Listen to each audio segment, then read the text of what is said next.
प्रेम से बोलिए शेरा वाली मैया की जय।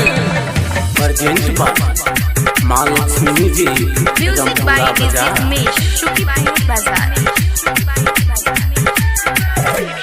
चढ़ल दशहरा के भीड़ छई भारी, जाइला राजा जी के लिए तैयारी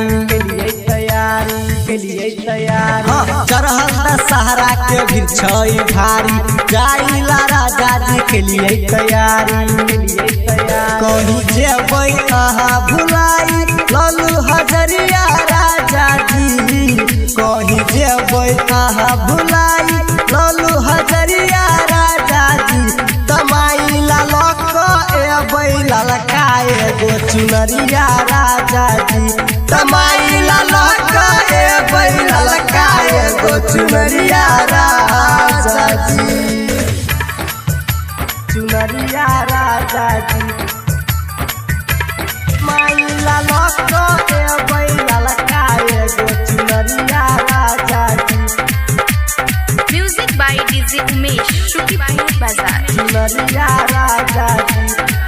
हो लाल रंग के चूड़ी पहनली, लाल रंग के सरिया, पैछा भोर जेबै राजा माई के दुआरिया हो लाल रंग के चूड़ी पहनली, लाल रंग के सरिया, पैछा भोर जेबै राजा माई के दुआरिया।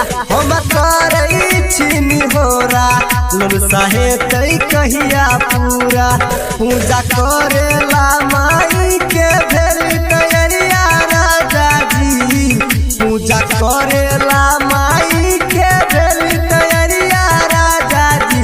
तमाइला लक एबै ललकाए गो चुनरिया राजा जी, तमाइला लक एबै ललकाए गो चुनरिया राजा जी, चुनरिया राजा जी। माइला लक एबै ललकाए गो चुनरिया राजा जी। Music by DJ Umesh Shukipur Bazar. चुनरिया राजा जी। हो मनसा के ललसा हम रखने छियै मन में, कृपा करते माई खुशिया भरत जीवन में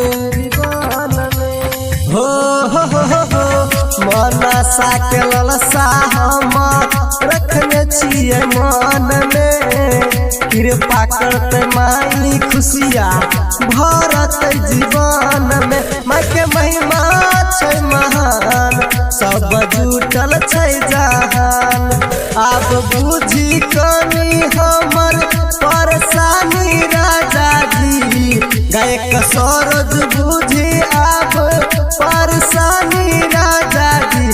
तमाइला लक एबै ललकाए गो चुनरिया राजा जी, तमाइला लक एबै ललकाए गो चुनरिया राजा जी।